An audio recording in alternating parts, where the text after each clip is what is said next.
Hello my dear friends, कैसे हैं आप सब लोग। आज मैं आपको यूपी बोर्ड हिंदी विषय से चर्चा करूंगा, जिसमें आपका जीवन परिचय रामधारी सिंह दिनकर जी का होगा। तो आइए स्टार्ट करते हैं। यूपी बोर्ड एग्ज़ाम में आपका पूछे जाने वाला प्रश्न बहुत ही ज़्यादा महत्वपूर्ण है। इसका जीवन परिचय अक्सर करके हर साल पूछ लिया जाता है।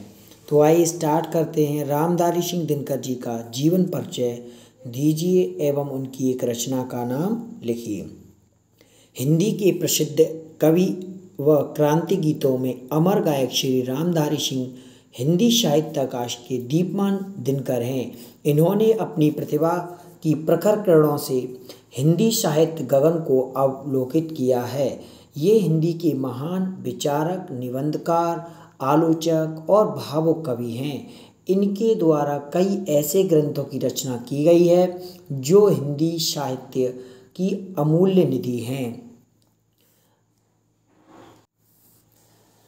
जीवन परिचय के बारे में बात करते हैं। दिनकर जी का जन्म सन 1908 ईस्वी में बिहार के मुंगेर जिले के सिमरिया नामक ग्राम में एक साधारण कृषक परिवार में हुआ था। इनके पिता का नाम श्री रवि सिंह एवं माता का नाम श्रीमती मनरूप देवी था। अल्प आयु में ही इनके पिता का देहांत हो गया था। इन्होंने पटना विश्वविद्यालय से बीए की परीक्षा पास की और इच्छा होते हुए भी पारिवारिक कारणों से आगे ना बढ़ सके और नौकरी में लग गए। कुछ दिनों तक इन्होंने माध्यमिक विद्यालय मोकामा घाट से प्रधानाचार्य के पद पर कार्य किया। फिर सन 1934 ईस्वी में बिहार के सरकारी विभाग में सब रजिस्ट्रार की नौकरी की। इसके बाद प्रचार विभाग में उपनिदेशक के पद पर स्वतंत्रता प्राप्ति के बाद तक कार्य करते रहे। सन 1950 ईस्वी में इन्हें मुजफ्फरपुर के स्नातकोत्तर महाविद्यालय के विभाग का अध्यक्ष बना दिया गया। सन 1952 ईस्वी में ये राज्यसभा के सदस्य मनोनीत हुए। इसके बाद इन्होंने भागलपुर विश्वविद्यालय के कुलपति, भारत सरकार के गृह विभाग में हिंदी सलाहकार और आकाशवाणी के निदेशक के रूप में कार्य किया। सन 1962 ईस्वी में भागलपुर विश्वविद्यालय ने इन्हें डीलिट की मानद उपाधि से सम्मानित किया। सन 1972 ईस्वी में इनकी काव्य रचना उर्वशी पर इन्हें भारतीय ज्ञानपीठ पुरस्कार से सम्मानित किया गया। हिंदी साहित्य का गगन यह दिनकर 24 अप्रैल 1974 ईस्वी को हमेशा के लिए अस्त हो गया।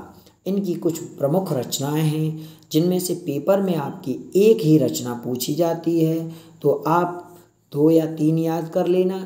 जो भी आपको पसंद हो उसको आप लिख देना।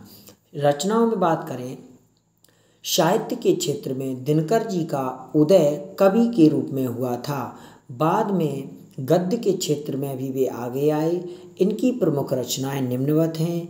इन्होंने दर्शन एवं संस्कृति, धर्म, भारतीय संस्कृति की एकता, संस्कृत के 4 अध्याय, ये दर्शन और संस्कृत पर आधारित ग्रंथ, संस्कृत के 4 अध्याय साहित्य अकादमी द्वारा पुरस्कृत रचना है। निबंध संग्रह की बात करें तो इन्होंने अर्धनारीश्वर, बट पीपल, उजली आग, मिट्टी की ओर, रेती के फूल आदि इनके निबंध संग्रह हैं।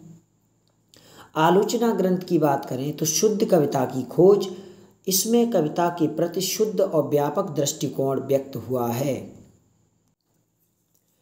हिंदी साहित्य में स्थान की बात करें तो दिनकर जी क्रांति का बिगुल बजाने वाले दिनकर जी कवि हैं। कवि ही नहीं अपितु एक सफल गद्यकार भी थे। इनकी कृतियों में इनका चिंतक एवं मनीषी रूप प्रतिबिंबित होता था। राष्ट्रीय भावनाओं से संकलित इनकी कृतियाँ हिंदी साहित्य की अमूल्य निधि हैं, जो इन्हें हिंदी साहित्यकाश का दिनकर सिद्ध करती हैं। तो ऐसा इनका जीवन परिचय, इनकी रचनाएं और साहित्य में स्थान के बारे में आपकी बात हुई। तो आप लोग इसको अच्छे से रिवाइज करते रहें और आगामी एग्ज़ाम में अच्छे अंक प्राप्त करने के लिए आप इस चैनल से जुड़े रहें। आपको पूरी तैयारी कराई जाएगी। तो आपको वीडियो कैसा लगता है कमेंट बॉक्स में कमेंट ज़रूर करें। आज की क्लास थैंक यू क्लास।